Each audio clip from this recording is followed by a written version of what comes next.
Rudal Iskander, angkatan bersenjata Rusia kembali menelan korban.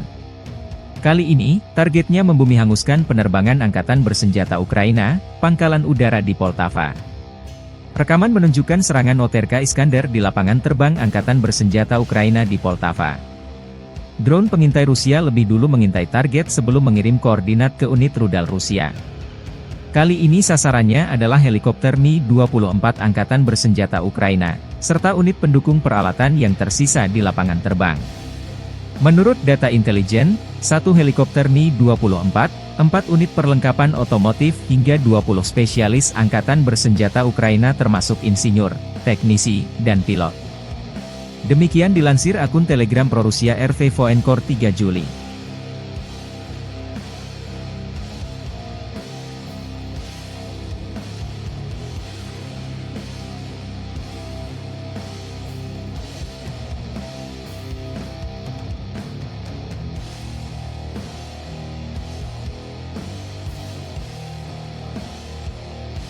Download Tribun X sekarang, menghadirkan lokal menjadi Indonesia.